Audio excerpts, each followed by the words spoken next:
जय हिंद दोस्तों।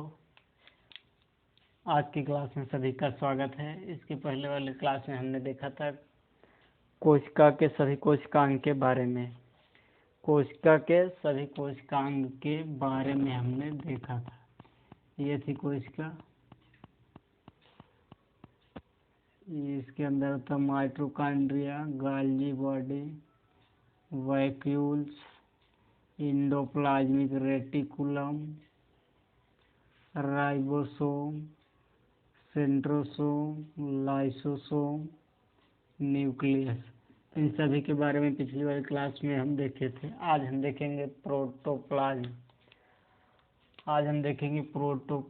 आज की क्लास आरंभ करते हैं। आज की क्लास में सबसे पहले हम देखते हैं प्रोटोप्लाज्म। प्रोटोप्लाज्म को हिंदी में क्या कहा जाता है? जीव द्रव्य। हिंदी में क्या कहा जाता है? जीव द्रव्य। देखिए, ये है कोशिका, ठीक।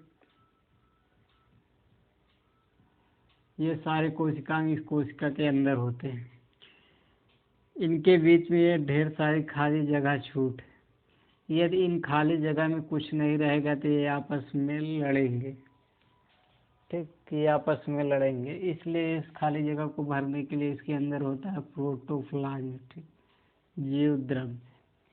ये कोशिका के अंदर होता है कोशिका द्रव, ये न्यूक्लियस के अंदर होता है केंद्रिका द्रव। दोनों को मिलाकर बनता है क्या? प्रोटोप्लाज्म, ठीक।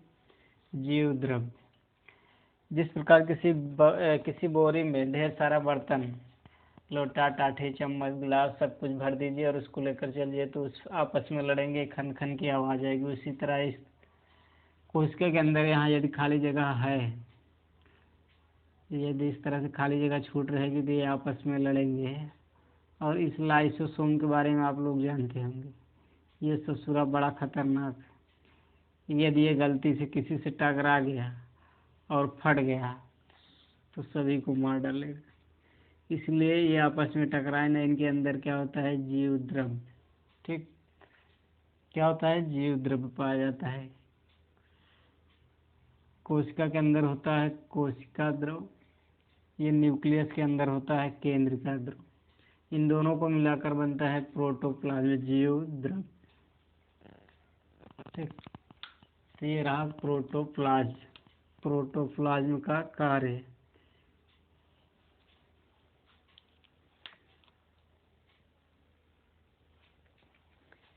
ये कोशिका के अंदर से जीव द्रव्य पाया जाता है। देखिए, ये हमारी जो कोशिका शरीर में है, हमारे हर जगह कोशिका है। यदि इन कोशिकाओं में 1% पानी की कमी होती है तो हमें प्यास लगने लगती है। यदि इन कोशिकाओं में 1% भी पानी की कमी होती है तो हमें प्यास लगने लगती है। धीरे धीरे यदि बढ़कर यह 10% हो जाए तो हमारी जान भी जा सकती है। यदि इन कोशिकाओं में पानी की कमी 10% हो जाए तो हमारी जान भी जा सकती है। बगैर पानी पिए आदमी कितने दिन तक रह सकता है? ज़्यादा से ज़्यादा 3 दिन, 4 दिन, इससे ज़्यादा नहीं रह सकता। जो लोग भूख हड़ताल पर बैठे रहते हैं वो भी नींबू पानी पीते रहते हैं। प्यास हड़ताल पर थोड़ी बैठे हैं, भूख हड़ताल पर बैठे। तो इसलिए पानी बहुत ही ज़रूरी है। यदि इन कोशिकाओं में 1% भी पानी की कमी हो जाती है तो हमें प्यास लगने लगती है। यदि इन कोशिकाओं में 10% पानी की कमी हो जाएगी तो हमारी जान जा सकती है।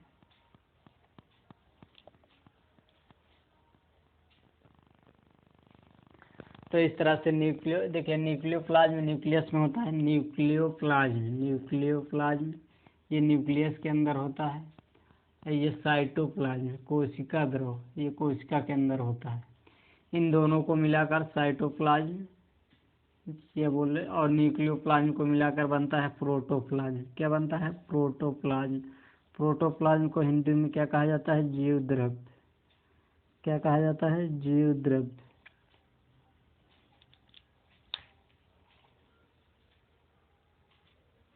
तो इस तरह से देखिए, आइए एक बार रिवीजन कर लेते हैं। हमने क्या बताया था? मानव में सबसे बड़ी कोशिका महिला का ओवम, सबसे छोटी कोशिका पुरुष का स्पर्म शुक्राणु, ओवरऑल सबसे बड़ी कोशिका शुतुरमुर्ग का अंडा, ओवरऑल सबसे बड़ी कोशिका शुतुरमुर्ग का अंडा, सबसे छोटी कोशिका ओवरऑल माइकोप्लाज्मा। मृत कोशिका की खोज किसने किया था? Robert Hooke. जीवित कोशिका की खोज किसने किया था? एंटोनी वान लीवेनहॉक। सबसे तेजी से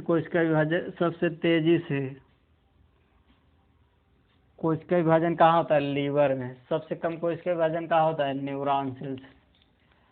सबसे लंबी कोशिका कौन सी होती है? न्यूरॉन्स। कौन? न्यूरॉन्स। सिर में पाई जाती है।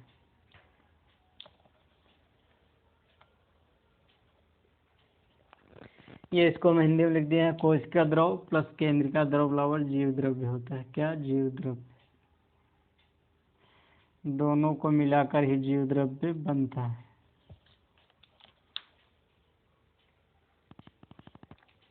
आइए प्लास्टिड कोशिका क्या होती है इसके बारे में जान लेते हैं। प्लास्टिड कोशिका या कोशिकांग बोले तो प्लास्टिड, देखिए यह केवल पादपों में पाया जाता है। यह केवल पादपों में पाया जाता है। क्या? प्लास्टिड। यह पादपों में कोशिकांग, यह पादपों में कोशिकांग सबसे बड़ा कोशिकांग है। ठीक, यह पादपों में सबसे बड़ा कोशिकांग है। यह 3 प्रकार का होता है। कौन कौन से? ल्यूकोप्लास्ट को हिंदी में बोला जाता है अवर्णित लवक, क्रोमोप्लास्ट को बोला जाता है हिंदी में वर्णित लवक, क्लोरोप्लास्ट को बोला जाता है हिंदी में हरित लवक। देखिए ल्यूकोप्लास्ट करता है क्या है? भोजन को स्टोर करता है, भोजन को स्टोर करके रखता है। क्रोमोप्लास्ट क्या करता है? रंग प्रदान करता है। क्रोमोप्लास्ट क्या करता है? रंग प्रदान करता है। किसको? पेड़ पौधों को। क्लोरोप्लास्ट क्या करता है? क्लोरोप्लास्ट करता है भोजन का निर्माण। क्लोरोप्लास्ट भोजन का निर्माण करता है। या देखा यह पेड़ पौधों में सबसे बड़ा कोशिकांग है। देखिए पेड़ पौधों के अंदर पाया जाने वाला कोशिका का सबसे बड़ा कोशिकांग क्या है? हरित लवक। हरित लवक 3 प्रकार का होता है। कौन कौन से? Leucoplast, chromoplast, chloroplast. भोजन का स्टोर करता है ल्यूकोप्लास्ट, क्रोमोप्लास्ट रंग प्रदान करता है, क्लोरोप्लास्ट भोजन का निर्माण करता है। मानव में सबसे बड़ा कोशिकांग होता है न्यूक्लियस, सबसे छोटा कोशिकांग होता है राइबोसोम। लेकिन यह प्लास्टिड लवक पेड़ पौधों में सबसे बड़ा कोशिकांग होता है।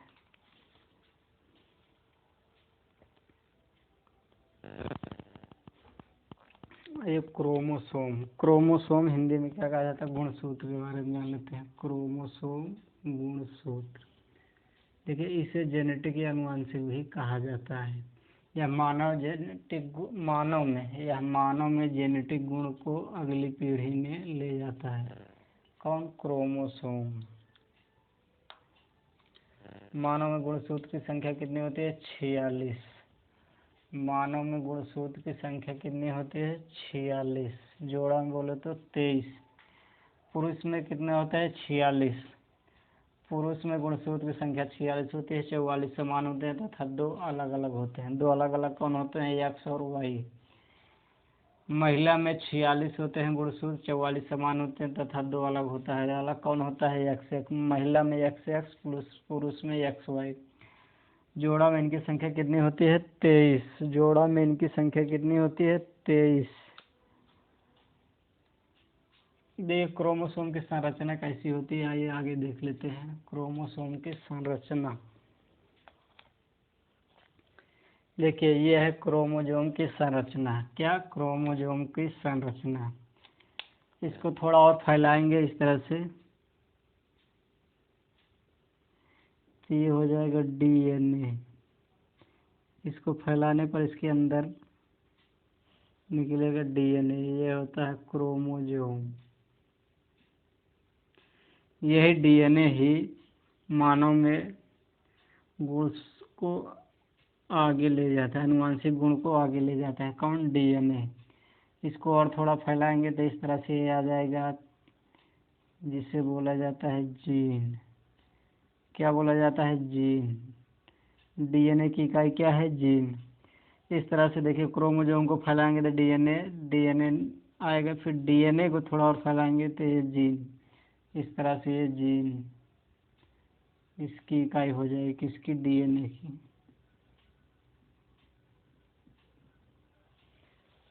आइए डीएनए के बारे में जान लेते हैं। डीएनए, तो इस तरह से कोशिका टॉपिक खत्म होता है। कोशिका क्या, कोशिका टॉपिक खत्म होता है। ये रहे आपकी कोशिका। कोशिका में ढेर सारे कोशिकांग होते हैं, माइटोकॉन्ड्रिया, ठीक, mitochondria, गाल्जी body, vacuums, endoplasmic reticulum, ribosome, ठीक, सेंट्रोसोम, लाइसोसोम, न्यूक्लियस, ठीक। तो इस तरह से कोशिका टॉपिक समाप्त होता है। माइटोकॉन्ड्रिया, ये है कोशिका, ये है कोशिका के अंदर पाए जाने वाले कोशिकांग। माइटोकॉन्ड्रिया ऊर्जा गृह कहलाता है, ऊर्जा का निर्माण करता है। गाल्जी बॉडी ऊर्जा परिवहन का कार्य करता है। क्या करता है, ऊर्जा परिवहन का कार्य करता है। वैक्यूम्स को कहा जाता है राजधानी, या जल एब्जॉर्वेशन का कार्य करता है। एंडोप्लाज्मिक रेटिकुलम कंकालीय रक्षा प्रदान करता है। क्या करता है, कंकालीय रक्षा प्रदान करता है। कौन, एंडोप्लाज्मिक रेटिकुलम, राइबोसोम। इसी के, ये एंडोप्लाज्मिक रेटिकुलम दो प्रकार का होता है, एक स्मूथ, एक रफ। रफ साइड में पाया जाता है आपका राइबोसोम। राइबोसोम करता क्या है, प्रोटीन का निर्माण करता है। प्रोटीन की फैक्ट्री किसे कहा जाता है, राइबोसोम को। सेंट्रोसोम क्या करता है, कोशिका विभाजन करता है। क्या करता है, कोशिका विभाजन करता है। लाइसोसोम क्या करता है, पाचन का कार्य करता है, मरी हुई कोशिकाओं का पाचन करता है। न्यूक्लियस क्या करता है, न्यूक्लियस नियंत्रण का कार्य करता है, नियंत्रण का कार्य करता है। लाइसोसोम से सभी डरते हैं, क्यों, क्योंकि वो बहुत खतरनाक होता है। इसके अंदर पाया जाता है क्या बोलते हैं, लाइटिक एंजाइम। देखिए, इसके अंदर पाया जाता है हाइड्रोलाइटिक एंजाइम, जो बहुत खतरनाक होता है। यदि ये फट गया और फैल गया पूरे, तो सभी को मार डालता है, ठीक। तो ये है लाइसोसोम, ये पाचन का कार्य करता है। तो ये रहा कोशिका। एक होता है, इसके अंदर पाया जाता है क्या, प्रोटोप्लाज्म। क्या पाया जाता है, प्रोटोप्लाज्म। हिंदी में क्या कहा जाता है, जीव द्रव्य। क्या कहा जाता है, जीव द्रव्य। ये इसके अंदर पाया जाता है कोशिका द्रव। न्यूक्लियस के अंदर पाया जाता है केंद्रिका द्रव। दोनों को मिलाकर बनता है प्रोटोप्लाज्म। कोशिका द्रव प्लस केंद्रिका द्रव, दोनों को मिलाकर बनता है प्रोटोप्लाज्म। देखिए, ये है कोशिका। कोशिका के अंदर 1% भी पानी की कमी होती है तो हमें प्यास लगने लगती है। 10% पानी की कमी यदि हो जाएगी तो हमारी मृत्यु भी हो सकती है। तो ये रहा कोशिका। कोशिका टॉपिक समाप्त होता है। आगे आइए देखते हैं डीएनए के बारे में। क्या, डीएनए। आइए डीएनए के बारे में जानने से पहले एनिमलिया सेल और क्या बोलते हैं प्लांट सेल में अंतर क्या होता है जान लेते हैं। क्या सेम होता है, क्या चीज़ अलग अलग होता है। देखिए, एनिमलिया सेल का आकार क्या होता है, गोल होता है। प्लांट सेल का आकार क्या होता है, चौकोर, चौकोर, ये गोल। देखिए, एनिमलिया में आ जाते हैं मानव और जानवर दोनों। अर्थात मानव में आकार, सेल का आकार कैसा होता है, कोशिका का आकार गोल होता है। पेड़ पौधों में कोशिका का आकार चौकोर होता है। देखिए, मानव में जो कोशिका का वैक्यूल्स होता है उस छोटा होता है, कम पानी की आवश्यकता होती है, कम पानी अब्जॉर्ब करता है। लेकिन पेड़ पौधों को पानी की अधिक आवश्यकता होती है, इसलिए इसका जो वैक्यूल्स होता है वो बड़ा होता है, अधिक पानी अब्जॉर्ब करता है। देखिए, कुछ चीज़ होते हैं जो दोनों में पाया जाते हैं, सेम होते हैं। जैसे ये हो गई क्या, कोशिका झिल्ली, mitochondria, गाल्जी body, ribosome, endoplasmic reticulum, nucleus, ठीक। सबसे छोटा कोशिकांग सिलिया होता है, सबसे बड़ा फ्लैजिला होता है, लेकिन ये सभी में नहीं होता है, इसलिए सबसे छोटा कोशिकांग राइबोसोम, सबसे बड़ा कोशिकांग न्यूक्लियस होता है, लेकिन ये सब में नहीं होता है, लेकिन ये होता है। सब में नहीं होता इसलिए इसको माना नहीं जाता, लेकिन सबसे छोटा सिलिया होता है, सबसे बड़ा फ्लैजिला होता है। मानव कोशिका में लाइसोसोम पाया जाता है जो मरे हुए कोशिका का उत्पादन करता है, लेकिन पेड़ पौधों में लाइसोसोम नहीं पाया जाता। पेड़ पौधों में एक अलग से क्या पाया जाता है, सेल वॉल कोशिका भित्ति पाई जाती है। मानव में केवल कोशिका झिल्ली पाई जाती है। प्लास्टिड लवक सबसे बड़ा कोशिकांग पेड़ पौधों में है जो पाया जाता है, यह 3 प्रकार का होता है। यह मानव कोशिका में नहीं पाया जाता है, पेड़ पौधों कोशिका में पाया जाता है। प्लास्टिड लवक 3 प्रकार का होता है, ल्यूकोप्लास्ट, क्लोरोप्लास्ट, क्लोमोप्लास्ट। ठीक, तो ये रहा मानव कोशिका और प्लांट कोशिका में अंतर या समानता। आइए अब आगे डीएनए के बारे में जानते हैं। किसके बारे में? डीएनए के बारे में। न्यूक्लिक एसिड कितने प्रकार का होता है? 2 प्रकार। कौन कौन से? डीएनए और आरएनए। डीएनए और आरएनए। डीएनए का पूरा नाम है डाइऑक्सी न्यूक्लिक एसिड और आरएनए का पूरा नाम है राइबोज न्यूक्लिक एसिड। डीएनए का पूरा नाम डाइऑक्सी न्यूक्लिक एसिड, आरएनए का पूरा नाम राइबोज न्यूक्लिक एसिड। आइए डीएनए के बारे में डिटेल से जान लेते हैं। डीएनए होता क्या है, डीएनए का कार्य क्या है, डीएनए की इकाई क्या है,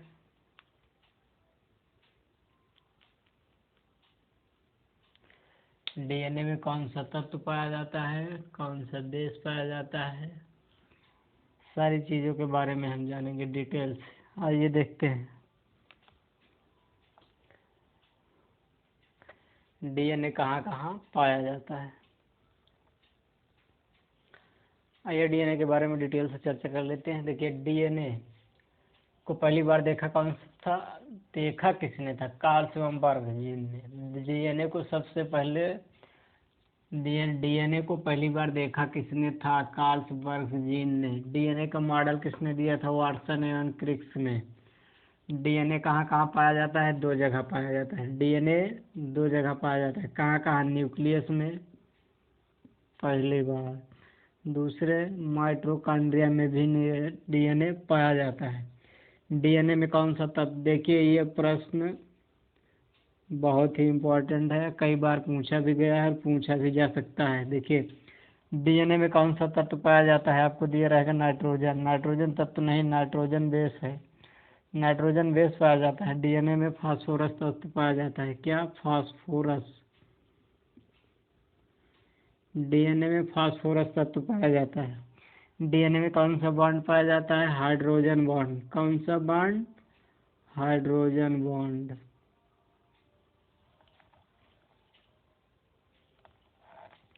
डीएनए में कौन सा बेस पाया जाता है? ये रहा आपका डीएनए में नाइट्रोजन बेस पाया जाता है। नाइट्रोजन बेस, देखिए ये नाम है नाइट्रोजन बेस। बाकी होता है एडेनिन, थाइमिन, ग्वानिन, साइटोसिन, ये बेस होते हैं। ये नाइट्रोजन बेस नाम है, बाकी इस तरह प्रकार होते हैं एडेनिन, थाइमिन, ग्वानिन, साइटोसिन।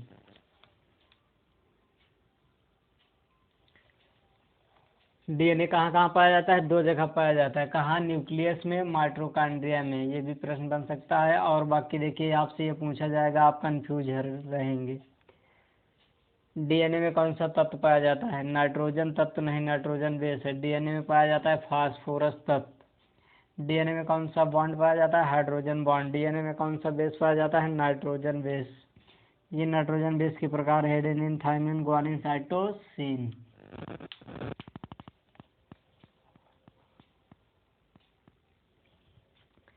देखिए डीएनए में नाइट्रोजन बेस पाया जाता है, ये नाम है। बाकी प्रकार इस तरह से है adenine, thymine, guanine, cytosine. Adenine thymine से डबल बॉन्ड से जुड़ा होता है, ग्वानिन साइटोसिन से ट्रिपल बॉन्ड से जुड़ा होता है। ठीक है, ये रहे नाइट्रोजन बेस के प्रकार एडेनिन, थाइमिन, ग्वानिन, साइटोसिन। यह डीएनए में पाया जाता है, डीएनए में। ठीक, एडेनिन थाइमिन से डबल बॉन्ड से जुड़ा होता है, ग्वानिन साइटोसिन से ट्रिपल बॉन्ड से जुड़ा होता है। ए बराबर एडेनिन, टी बराबर थाइमिन, जी बराबर ग्वासिन, सी बराबर साइटोसिन। ठीक, इस तरह से adenine thymine double bond, guanine cytosine triple bond से जुड़ा होता है। डीएनए में कौन सा बेस पाया जाता है? Nitrogen base. कौन सा तत्व पाया जाता है? फास्फोरस।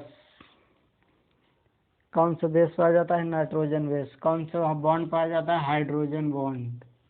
देखिए क्या तत्व, ठीक, ये पूछेगा आपसे, बेस पूछेगा, नाम इसका है नाइट्रोजन बेस, ये प्रकार है।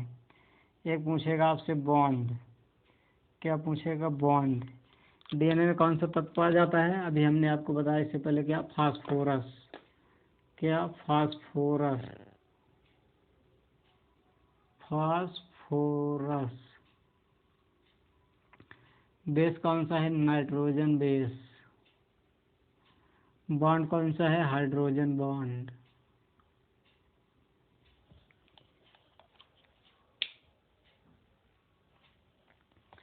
देखिए डीएनए में पाया जाता है नाइट्रोजन बेस। कौन सा प्रकार? Adenine, thymine, guanine, triple bond से जुड़ा होता है, साइटोसिन। ठीक, bond hydrogen bond, base nitrogen base, यही नाइट्रोजन बेस नाम है, प्रकार ये है एडेनिन थाइमिन ग्वानिन साइटोसिन। देखिए डीएनए से आरएनए बनाया जा सकता है और आरएनए से डीएनए बनाया जा सकता है। ठीक, डीएनए से आरएनए, आरएनए से डीएनए। ठीक, देखिए यहाँ एडेनिन,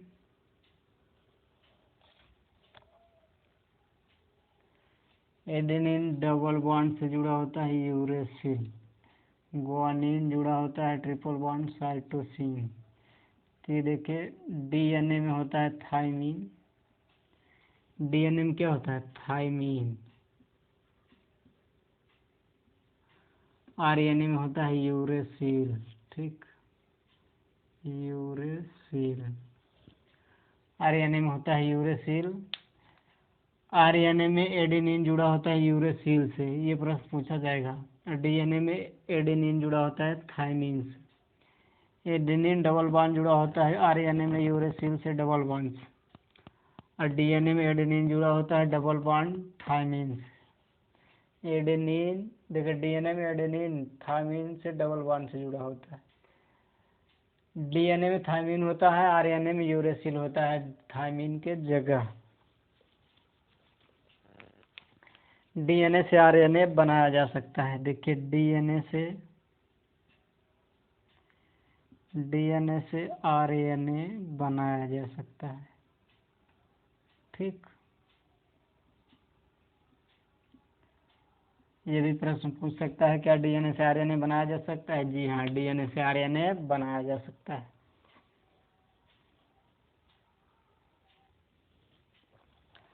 आइए आरएनए के बारे में जान लेते हैं। देखिए आरएनए 3 प्रकार का होता है, एमआरएनए, टीआरएनए, आरएनए। आरएनए का फुल फॉर्म होता है राइबोज न्यूक्लिक एसिड। आरएनए का फुल फॉर्म क्या होता है? Ribose nucleic acid. इससे पहले भी हमने बताया है आपको, न्यूक्लिक एसिड। ठीक, कितने प्रकार का होता है? 3 प्रकार का, एमआरएनए, टीआरएनए, आरएनए। इसका काम क्या है? संश्लेषण का कार्य करना। संश्लेषण मतलब होता है बनाना। क्या बनाता है? प्रोटीन संश्लेषण में सहायक होता है, प्रोटीन का निर्माण करता है। एनाबोलिज्म, एनाबोलिज्म का कार्य करता है, अर्थात एनाबोलिज्म मतलब होता है निर्माण करना। क्या करता है? निर्माण करता है। किसका निर्माण करता है? प्रोटीन का। प्रोटीन का निर्माण करता है कौन? आरएनए। आरएनए 3 प्रकार का होता है, एमआरएनए, टीआरएनए, आरएनए। देखिए हमारे शरीर में, देखिए 20 अमीनो एसिड बराबर 1 प्रोटीन होता है। 20 अमीनो एसिड बराबर 1 प्रोटीन होता है। हमारे शरीर में 10 अमीनो एसिड पहले से मौजूद होते हैं, और 10 की ज़रूरत होती है। जो खाना पीना हम खाते हैं उसमें से आरएनए करता क्या है? 10 अमीनो एसिड को छांटता है, निकालता है। किसकी हमें ज़रूरत है? उस चीज़ को हमें, जो हम खाना पीना खाते हैं, कुछ भी खाते हैं, उसमें से निकालता है। 10 अमीनो एसिड हमारे शरीर में पहले से ही मौजूद हैं, 10 को ये छांटता है, निकालता है या बनाता है। तब 20 अमीनो एसिड मिलकर एक प्रोटीन का निर्माण करते हैं। आरएनए का यही कार्य है। एमआरएनए, टीआरएनए और आरएनए का क्या कार्य है, ये इसको भी देख लेते हैं। देखिए 10 अमीनो एसिड हमारे शरीर में पहले से मौजूद होते हैं। 10 अमीनो एसिड की हमें ज़रूरत होती है। तब 20 अमीनो एसिड मिलकर एक प्रोटीन का निर्माण होता है। देखिए आरएनए करता क्या है। आरएनए 3 प्रकार का होता है। एक एमआरएनए। एमआरएनए क्या करता है, जब हम खाना पीना खाते हैं पचने के बाद उसमें से जिस चीज़ की हमें ज़रूरत है अमीनो एसिड, एमआरएनए पहचान करता है। ये जा रहा है, इसको पकड़िए, तो एमआरएनए पहचान करता है। ठीक, जाकर टीआरएनए को बताता है कि ये हमारे लायक है, इसको पकड़िए ले जाइए, आरएनए को दीजिए और प्रोटीन का निर्माण कराइए। एमआरएनए पहचान करता है, टीआरएनए को बताता है। टीआरएनए क्या करता है, उसको पकड़ता है और ले जाकर किसको देता है, आरएनए को। आरएनए क्या करता है, प्रोटीन निर्माण में उसको लेकर सहायता करता है या प्रोटीन का निर्माण करता है। तो इस तरह से 10 अमीनो एसिड हमारे शरीर में मौजूद होते हैं। 10 अमीनो एसिड का निर्माण आरएनए, ये तीनों प्रकार के आरएनए मिलकर करते हैं। उसके बाद एक प्रोटीन का निर्माण होता है। तो ये रहा आरएनए के कार्य।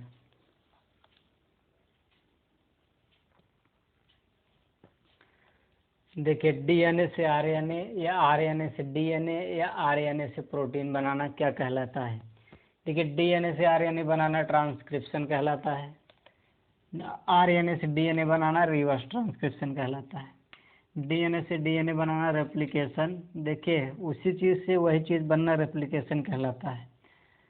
सेम चीज़ से सेम चीज़ बनना रेप्लिकेशन। डीएनए से डीएनए बनना रेप्लिकेशन। आरएनए से आरएनए बनाना रेप्लिकेशन।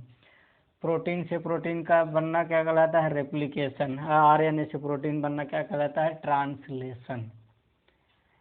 डीएनए से आरएनए बनना क्या कहलाता है, ट्रांसक्रिप्शन। आरएनए से उसी का उल्टा, आरएनए से डीएनए बनाना रिवर्स ट्रांसक्रिप्शन। डीएनए से डीएनए बनाना रेप्लिकेशन। आरएनए से आरएनए बनाना रेप्लिकेशन। प्रोटीन से प्रोटीन बनाना रेप्लिकेशन। आरएनए से प्रोटीन बनाना ट्रांसलेशन कहलाता है। इस तरह से देखिए दिखाई दे रहा है, ये डीएनए इधर बना आरएनए, ठीक, फिर आरएनए, फिर ये बना डीएनए, फिर क्या बना, डीएनए से डीएनए, डीएनए से डीएनए, फिर आरएनए से आरएनए, ठीक, फिर प्रोटीन से प्रोटीन, फिर प्रोटीन से प्रोटीन, फिर आरएनए से प्रोटीन। इस तरह से क्या बनता है, क्या कहलाता है। ठीक, तो आज की क्लास दोस्तों यहीं समाप्त करते हैं। आगे की क्लास कल देखेंगे।